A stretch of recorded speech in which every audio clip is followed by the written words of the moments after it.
نحمده ونصلي على رسوله الكريم اما بعد فاعوذ بالله من الشيطان الرجيم بسم الله الرحمن الرحيم تلك آيات الله نتلوها عليك بالحق وإنك لمن المرسلين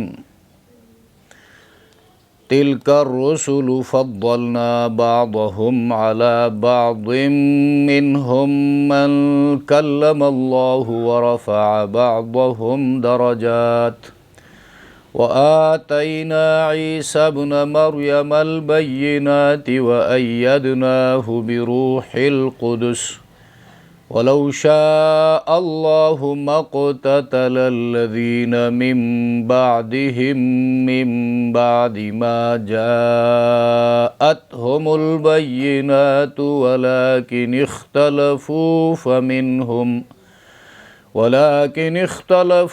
فمنهم من آمن ومنهم من كفر ولو شاء الله ما اقتتلوا ولكن الله يفعل ما يريد۔ سورۃ البقرہ آیت نمبر 52 اور 53۔ لفظی ترجمہ، تل کا یہ اشارہ ہے، تل کا اسم اشارہ ہے۔ اسم اشارہ اس کا مشار الیہ جو ہے، اوپر جو قصے بیان ہوئے، واقعات بیان ہوئے، یعنی وہم الوف، پیچھے جو کہا اور ان کو مار دیا پھر زندہ کر دیا، آیت نمبر 243 میں جن کا ذکر ہوا سورہ بقرہ، اور طالوت کو بادشاہ بنانے کا واقعہ، یعنی ان کو سرداری عطا کرنا، تابوت کا واپس آ جانا، اور طالوت کے جو سپاہی تھے ان کو نہر کے ذریعے آزمانا، ابتلا میں ڈال کر ان کو الگ کر دینا، حضرت داؤد علیہ السلام کے ہاتھوں جالوت کا قتل، اور اسی طرح داؤد کو سلطنت اور نبوت عطا کرنا، ان تمام واقعات کی طرف یہ تل کا اشارہ کر رہی ہے۔ تل کا اور ترکیب میں مبتدا واقع ہوا ہے، اور آیات اللہ مضاف مضاف الیہ مل کر اس کے لیے خبر ہیں۔ تل کا یہ، اور یہ سے مراد وہ گزشتہ واقعات، اور تل کا قرآن کریم کی آیتیں بھی ہو سکتی ہیں۔ یہ قرآن آیات اللہ، اللہ کی آیتیں ہیں، اللہ کی نشانیاں ہیں۔ آیت کو بھی کہتے ہیں حکم اور نشانی، معجزہ۔ نتلوہا پڑھتے ہیں ہم ان کو، علیکا اے پیغمبر آپ پر۔ تو نتلوہا، حضرت جبریل علیہ السلام اللہ کے حکم سے پڑھتے تھے تو جبریل پڑھتا ہے۔ جبریل کے پڑھنے کو اللہ نے اپنا پڑھنا کہا، اس لیے کہ جبریل اللہ کے حکم سے سر منہ انحراف نہیں کر سکتا، جتنا اس کو بتایا جاتا ہے اتنا جا کر وہ پیغمبر علیہ السلام کو بتاتا ہے۔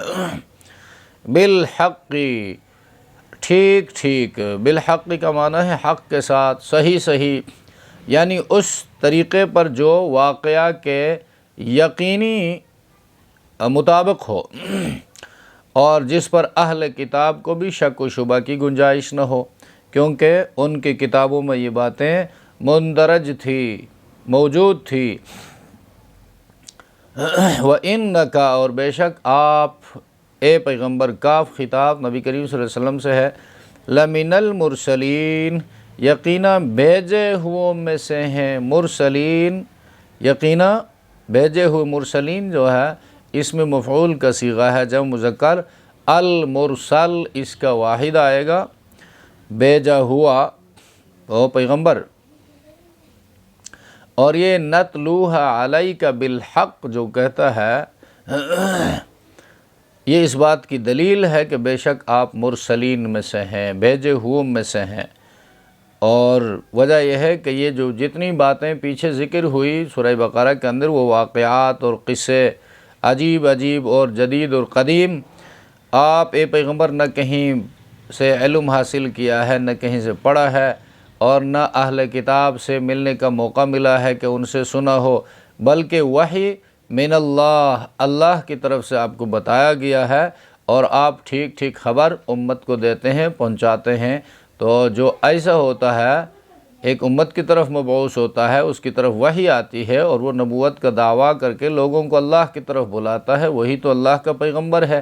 لہٰذا وَإِنَّكَ لَمِنَ الْمُرْسَلِينَ، اے پیغمبر آپ بھی بھیجے ہوئے میں سے ہیں اور خاتم النبیین ہیں۔ تِلْكَ الرُّسُلُ، وہ پیغامبر، تِلْكَ یہ جماعت کی طرف سے، رسول جو ہے جمع رسول کی جمع مکسر ہے تو حکم مؤنث کا ہے۔ تِلْكَ بھی مؤنث ہے، اس میں اشارہ، تِلْكَ الرسل یہ اس کا مشار الیہ ہے اور جمع مذکر ہے، تو دونوں مل کر جو ہے یہ مبتدا، اور فضلنا بعضهم علی بعض یہ اس کے لیے خبر ہے۔ تِلْكَ الرسل فضلنا، وہ پیغام بر رسول، فضلنا برتری بخشی ہم نے۔ تفضیل جو ہے، تفضیل برتری بخشنا اور فضیلت دینا، فضلنا جمع متکلم کا صیغہ ہے، ماضی ماضی کا صیغہ ہے۔ ہم نے بزرگی عطا کی، بعضہم ان کے بعض کو، علی بعض بعض پر، منہم ان میں سے بعض، من کلم اللہ جن سے گفتگو فرمائی، بات کی اللہ تبارک و تعالیٰ نے، ورفع رفع بلند کیا، بعضہم ان کے بعض کے، درجات مرتبے، وآتینا اور دیے ہم نے، عیسیٰ کو، ابن مریم مریم کے بیٹے، البینات واضح معجزات، البینات یہ البینت کی جمع ہے، کھلی دلیلیں، روشن دلیلیں، معجزات، عقل میں آنے والی باتیں، یہ تبیین تفعیل مصدر سے یہ مشتق ہے۔ وَأَيَّدْنَاهُ اور قوی کیا ہم نے اس کو، ایّد یؤید تأیید، یہ بھی ماضی جمع متکلم کا صیغہ ہے، ایدنا ہم نے مضبوط کیا، تو تائید کرنے سے دوسرے کی بات مضبوط ہوتی ہے۔ اللہ فرماتا ہے ہم نے قوی کیا، مضبوط کیا، بروح القدس پاک روح سے، ولو شاء اور اگر چاہتے اللہ تعالی، مقتتل تو نہ لڑتے، الذین جو لوگ، من بعدہم ان کے بعد ہوئے، من بعد اس کے، ما جاءتہم البینات ان کے پاس پہنچے واضح دلائل، لیکن اختلفوا اختلاف کیا انہوں نے، فمنہم پس ان میں سے بعض، من آمن جو ایمان لائے، ومنہم اور جو بعض ان میں سے، من کفر جو ایمان نہیں لائے، کفر کیا، ولو شاء اللہ اور اگر چاہتے اللہ تعالی، مقتتلوا تو نہ لڑتے وہ، ولیکن اللہ مگر اللہ تعالی، یفعل کرتے ہیں، ما یرید جو ارادہ کرتے ہیں، جو چاہتے ہیں۔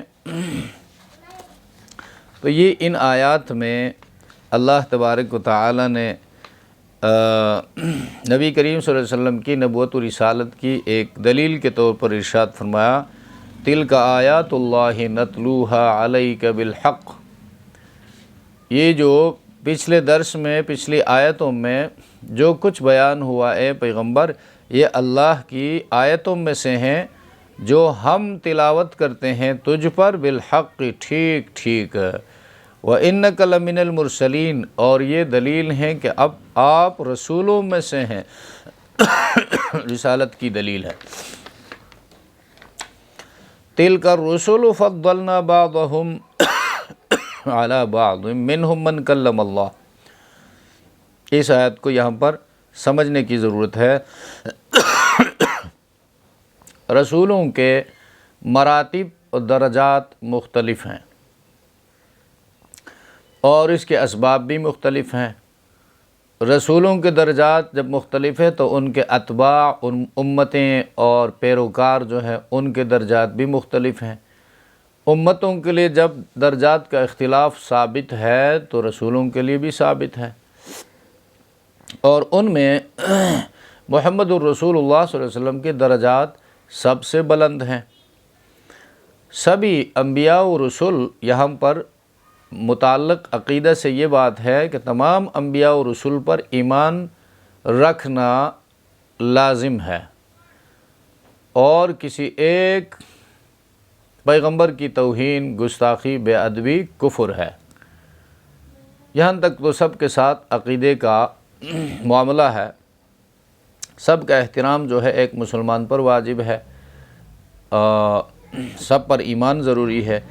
ادنا اہانت سے، ادنا گستاخی سے ایک مومن جو ہے وہ ایمان سے محروم ہو سکتا ہے۔ پھر رسولوں کا جو مرتبہ ہے، رسول اور نبی، رسولوں کا مرتبہ انبیاء سے اونچا ہے، بلند ہے، اسی کے رسول وہ ہے جس کو نئی شریعت اور نئی کتاب دے کر دنیا میں بھیجا گیا ہے، اور انبیاء نبی کی جمع ہے۔ نبی اپنے سے سابقہ شریعت کی، سابقہ کتاب کی تبلیغ کرتا ہے۔ مثال کے طور پر لیجئے، تورات نازل ہوئی حضرت موسیٰ علیہ السلام پر، تو موسیٰ علیہ السلام اللہ کے نبی و رسول دونوں ہیں، اور اس کے بڑے بھائی حضرت ہارون علیہ السلام اللہ کے نبی ہیں، رسول نہیں ہیں۔ اور موسیٰ علیہ السلام کے بعد ہزاروں انبیاء آئے، انہوں نے تورات کی تبلیغ کی، کوئی نئی کتاب ان کو، نئی شریعت نہیں دی گئی، یہاں تک کہ حضرت عیسیٰ ابن مریم آئے، ان کو اللہ نے نئی شریعت، نئی کتاب سے نوازا، اور اس حوالے سے وہ رسول بھی ہیں، نبی بھی۔ اسی کے رسول وہ یعنی اپر لیول ہے، اپر درجہ ہے، اور نبی جو ہے وہ لوور لیول ہے، لوور درجہ ہے رسول سے۔ اس لیے جو رسول ہوتا ہے وہ نبی بھی ہوتا ہے، لیکن جو نبی ہوتا ہے ضروری نہیں کہ وہ رسول بھی ہو۔ تو اور پھر ان رسول میں انبیاء علیہ السلام کے درمیان تفاضل ہے، ایک دوسرے پر اللہ نے ان کو فضیلت دی ہے۔ مثلا قرآن میں آتا ہے اولو العزم من الرسل، اولو العزم یعنی وہ جو اونچے ارادوں والے، وہ 5 انبیاء ہیں۔ مثلا نوح علیہ السلام ہے، ابراہیم علیہ السلام ہے، موسیٰ علیہ السلام ہے، عیسیٰ علیہ السلام ہے، خاتم النبیین محمد الرسول اللہ صلی اللہ علیہ وسلم ہے۔ تو تمام انبیاء و رسول میں یہ اولو العزم ہے، قرآن نے کہا ہے یہ اولو العزم ہے، دوسرے رسولوں سے ان کا درجہ بلند ہے۔ پھر ان اولو العزم رسولوں میں بھی تفاوت ہے، اور ان 5 میں بھی سب سے افضل جو ہے وہ محمد الرسول اللہ صلی اللہ علیہ وسلم ہے۔ اس لیے ان 5 میں کوئی بھی خاتم النبیین نہیں ہے، اور محمد الرسول اللہ خاتم النبیین ہے۔ نبوت کا سلسلہ آپ علیہ السلام پر پورا ہو گیا، اور ان میں سے کوئی بھی دوہری بعثت والا نہیں ہے۔ محمد الرسول اللہ کی بعثت جو ہے وہ دوہری ہے، آپ کی امت بھی مبعوث ہے۔ حق کی دعوت کو آگے پہنچانے کے لیے محمد الرسول اللہ کی امت بھی مبعوث ہے۔ اللہ نے وہ نبی والا کام اس پیغمبر کے امت کے بھی حوالہ کیا، اس لیے کہ وہ خیر امت ہے۔ کنتم خیر امت اخرجت للناس تأمرون بالمعروف وتنہون عن المنکر، وہ اپنے نبی کے نائب ہیں۔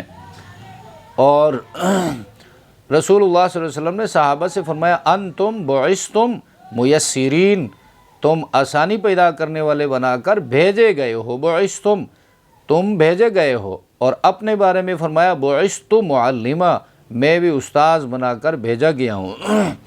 تو یہ امت بھی نکالی گئی ہے، اٹھائی گئی ہے حق کی دعوت کے لیے۔ حق کی دعوت یہ آگے پہنچائے گی جس طرح محمد الرسول اللہ آگے پہنچاتے تھے، تو یہ اپنے نبی کے نائب ہیں۔ تو یہ محمد الرسول اللہ کی یہ بعثت جو ہے دوہری بعثت ہے۔ عربوں تک اللہ کے رسول نے دین پہنچایا اور پوری دنیا تک رسول اللہ کی امت اور اس امت کے اولین جرنیل صحابہ کرام رضوان اللہ علیہم اجمعین نے تن من دھن کی بازی لگا کر دنیا کے کونے کونے تک پہنچے اور محمد الرسول اللہ کا لایا ہوا قرآن اور محمد الرسول اللہ کی سنت کو ان لوگوں تک پہنچایا۔ تو یہ فضیلت جو ہے 1,24,000 انبیاء میں کسی ایک کو بھی حاصل نہیں ہے۔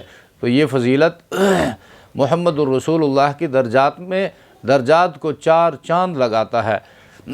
اس کے بعد فضیلت کے حوالے سے یہ بات یاد رکھنے کے قابل ہے کہ فضیلت کی 2 قسمیں ہیں، ایک ہوتا ہے کلی فضیلت، دوسرا ہوتا ہے جزوی فضیلت، پارشیلی ٹوٹلی۔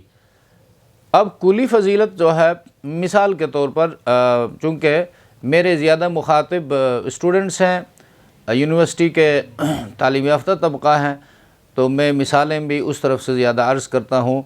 ایک اسٹوڈنٹ ہے جو A+ لیتا ہے اور دوسرا اسٹوڈنٹ ہے جو کسی سبجیکٹ میں مثلا میتھمیٹکس میں یا جو ہے انگلش میں اور زیادہ مارکس لیتا ہے، اور جس نے ٹوٹلی کلی طور پر A+ لیا ہے اس کے کسی ایک سبجیکٹ میں مارکس کم ہیں، اور جس نے صرف ایک سبجیکٹ میں مثال کے طور پر میتھمیٹکس ہے اس میں اس نے 95+ لیا ہے، تو وہ جزوی فضیلت کہلاتا ہے اور کلی فضیلت کا وہ مقابلہ نہیں کر سکتا۔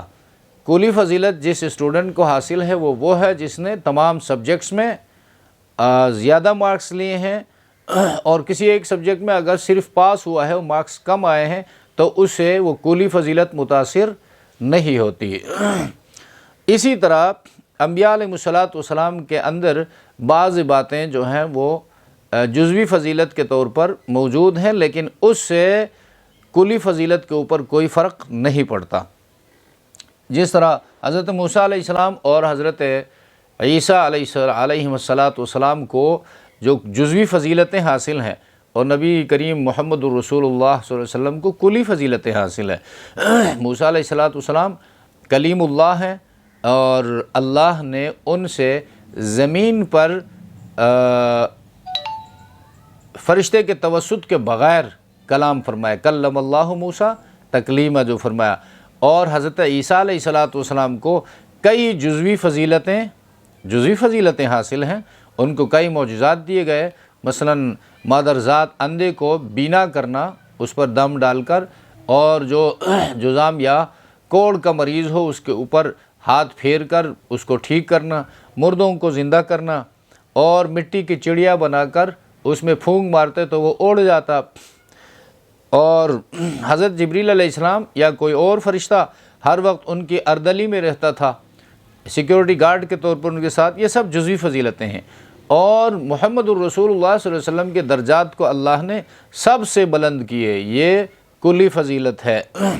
اور یہ سارا کچھ آپ کو بتایا گیا کہ محمد الرسول اللہ خاتم النبیین ہیں، آپ کے بعثت دوہری ہے، آپ کی امت جو ہے وہ بھی مبعوث ہے، آپ پر اللہ کا کلام نازل ہوا جو سب سے بڑا معجزہ ہے، اور عیسیٰ، موسیٰ، داؤد کو کتاب مل گئی، محمد الرسول اللہ پر اللہ کا کلام نازل ہوا، تو سابقہ کتابیں تھیں اور قرآن کلام اللہ ہے۔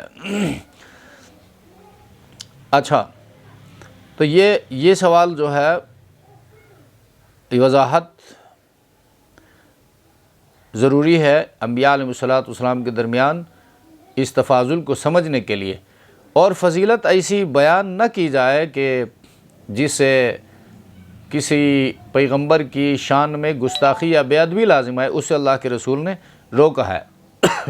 لا تفضلونی علی یونس ابن متیٰ، حضرت یونس ابن متیٰ پر مجھے فضیلت مت دو، تو اس سے مراد ایک تو یہ ہے کہ ایسی فضیلت جس سے حضرت یونس علیہ السلام کی بے ادبی لازم آئے، کہ مثلا کوئی کہے نعوذ باللہ یونس علیہ السلام کون ہو سکتا ہے، فضیلت اگر حاصل ہے تو وہ محمد رسول اللہ کو حاصل ہے، تو یونس علیہ السلام کی بے ادبی ہو گئی۔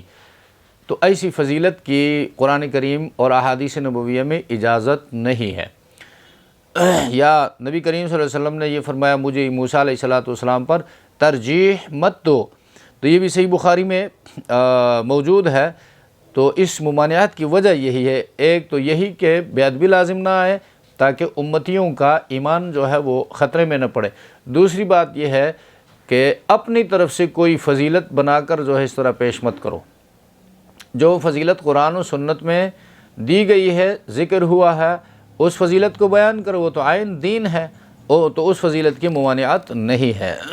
فی نفسی ہی فضیلت بیان کرنا جائز ہے، اور تقابل کے بغیر فضیلت بیان کرنا جائز ہے۔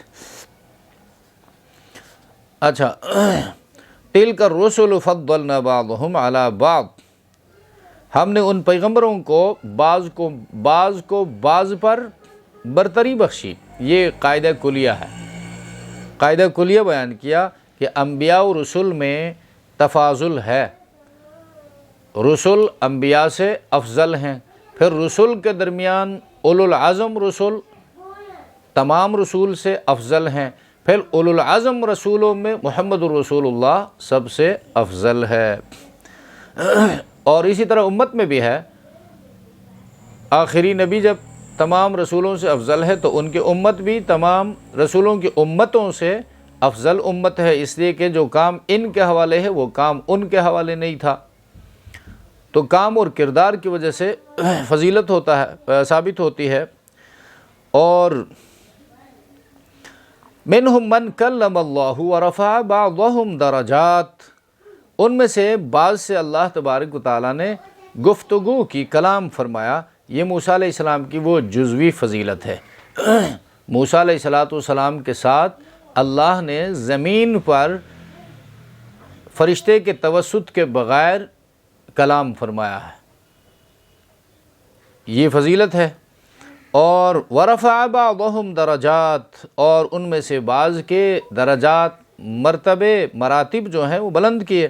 یہ محمد الرسول اللہ کی کلی فضیلت کا بیان ہے۔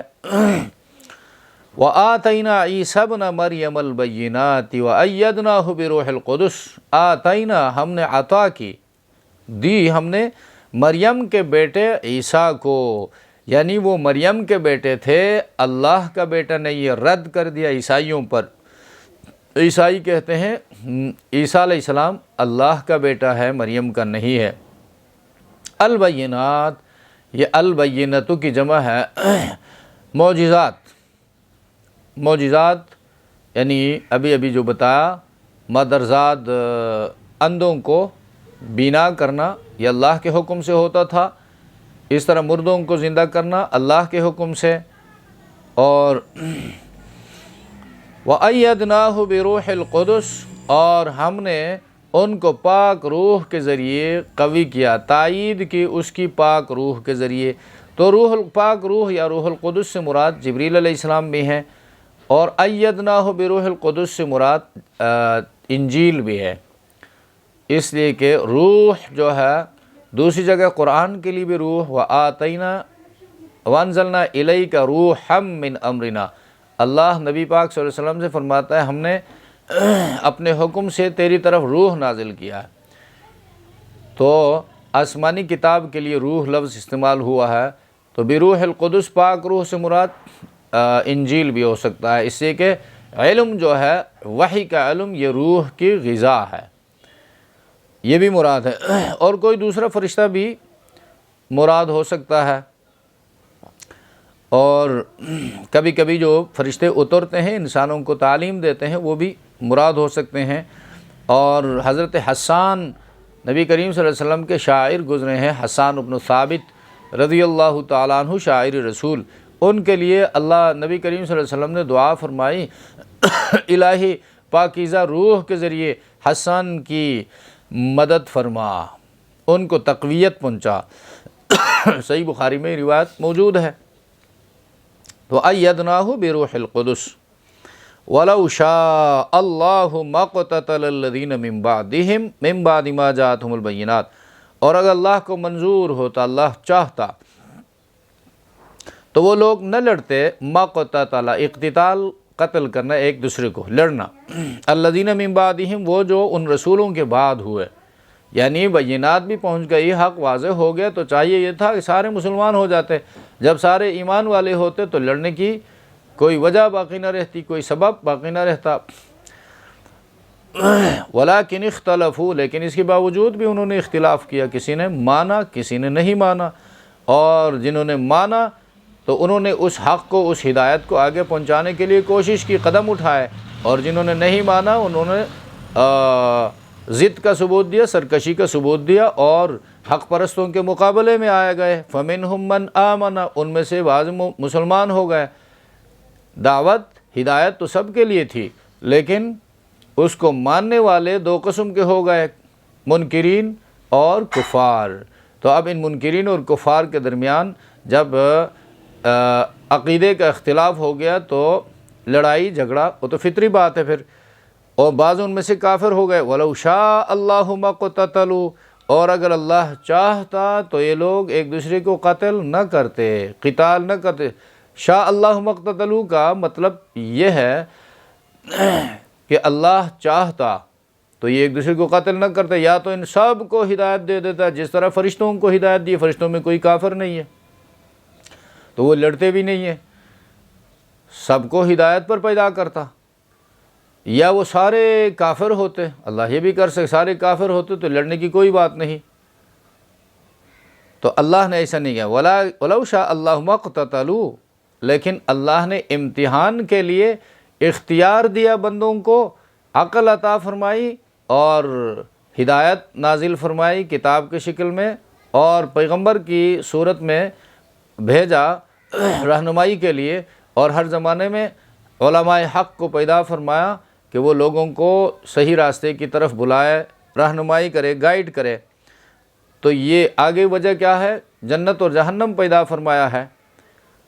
وَلَٰكِنَّ اللَّهَ يَفْعَلُ مَا يَشَاءُ، اللہ تبارک و تعالی وہ مطلق العنان بادشاہ ہے، وہ جو چاہتے ہیں کرتے ہیں۔ تو اس نے یہ چاہا کہ دنیا میں اختلاف رہے، اور اس اختلاف کی وجہ سے کوئی کافر ہوگا کوئی مومن ہوگا، لیکن ہوں گے اپنے اختیار سے۔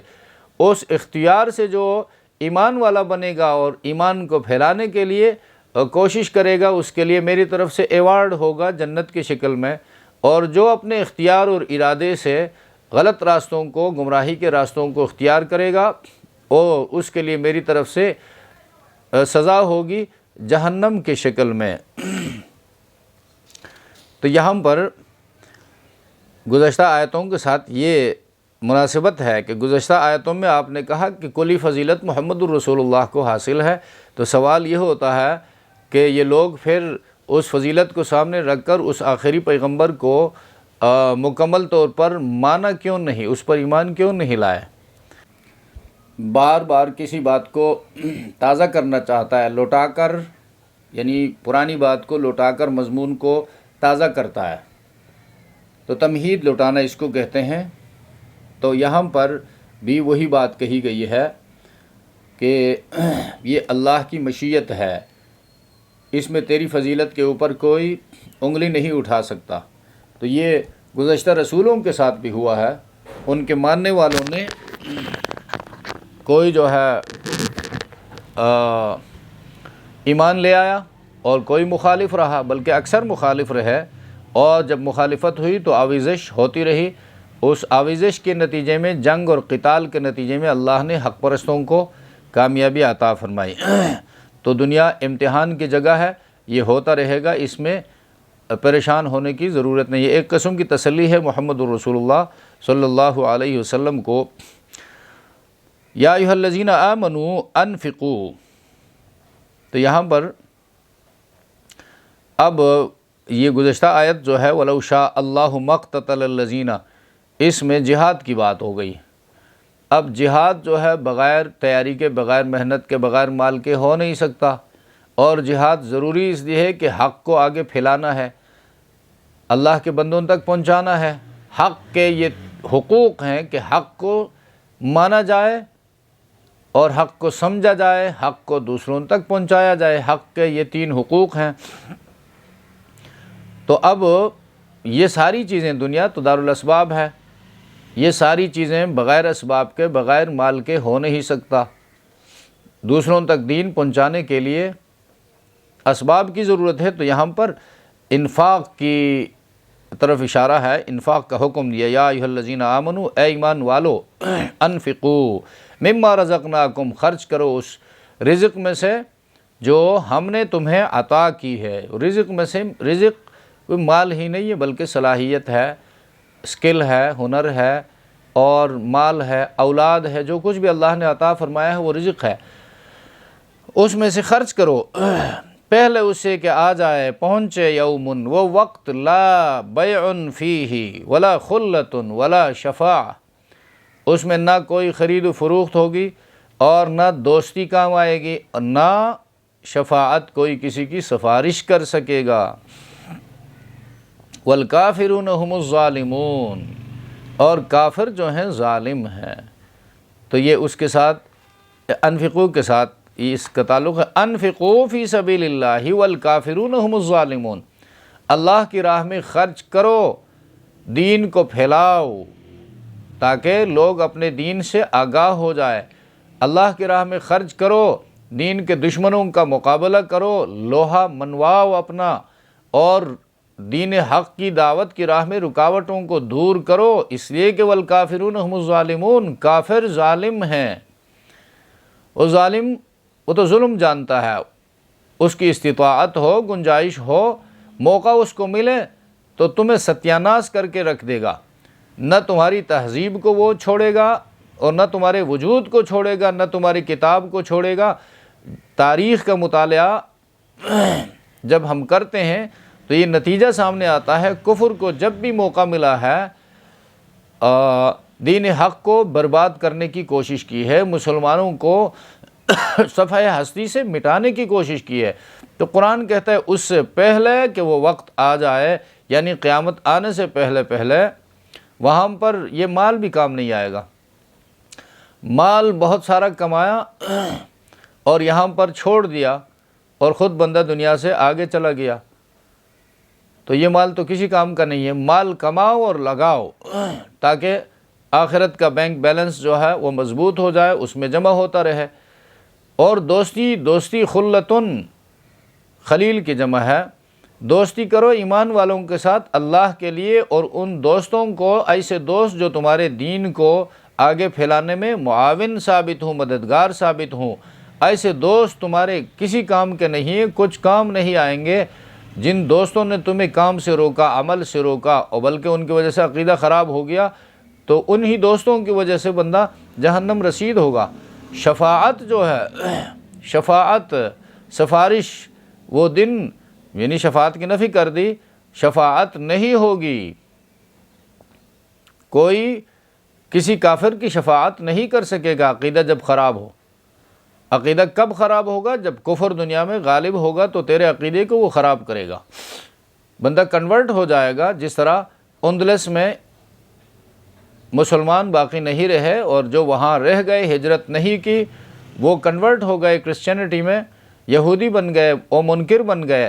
اسی طرح آج کل بھی اگر کسی علاقے میں یہ سلسلہ ہوتا ہے اور لوگ جہاد کے لیے مال نہیں لگاتے ہیں، اپنی صلاحیتیں خرچ نہیں کرتے ہیں، دین کو سیکھنے کی، پھیلانے کی کوشش نہیں کرتے ہیں، اور قرآن کی دعوت کو عام کرنے کی کوشش نہیں کرتے ہیں، اپنی اولاد پر نظر نہیں رکھتے ہیں، تو دیر سویر جو ہے اسی خاندان میں پھر کفر ابھرتا ہے، غیر اسلامی تہذیب جو ہے پنپتی ہے، اور یوں نتیجہ ہوتا ہے پھر وہ باپ دادا مسلمان تھے اور نواسے پوتے پڑ پوتے وہ کافر ہیں، غیر مسلم ہیں۔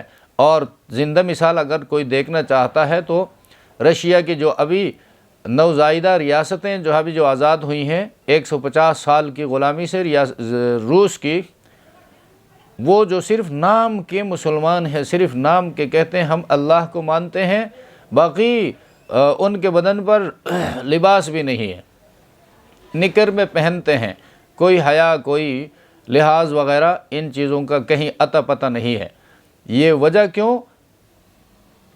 اسلامی تہذیب ان سے چھن گئی اور قرآن ان سے چھینا گیا، دینی تعلیم کو انہوں نے کوئی اہمیت نہیں دی۔ ایک دم سے ایسا نہیں ہوتا ہے کہ کوئی آ کر آپ کو تباہ و برباد کر دے، حالانکہ آپ کے اندر علماء موجود ہیں، کام ہو رہا ہے، دینی ادارے موجود ہیں اور لوگ اللہ و رسول سے متعارف ہیں، دینی مدارس کام کر رہے ہیں، ملک کے اندر اہل ایمان موجود ہے، دین کو سمجھنے والے موجود ہیں، تو اس وقت کافر ایک دم سے آپ کو کنورٹ نہیں کر سکتا، آپ کے ذہن پر اثر نہیں ڈال سکتا۔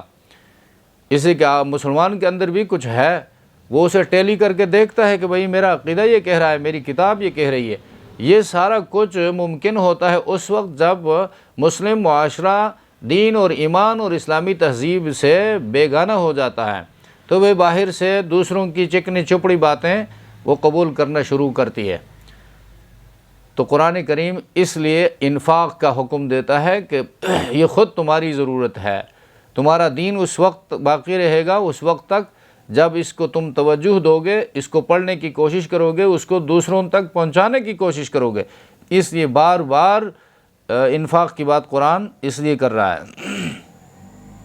تو عبادتیں جو ہیں وہ دو قسم کی ہیں، بدنی عبادت، مالی عبادت، اور دونوں ضروری ہیں۔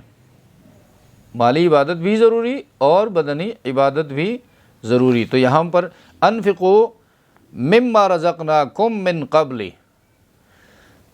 ان یاتی، یعنی زندگی میں، دنیا کی زندگی میں خرچ کرنا ہے۔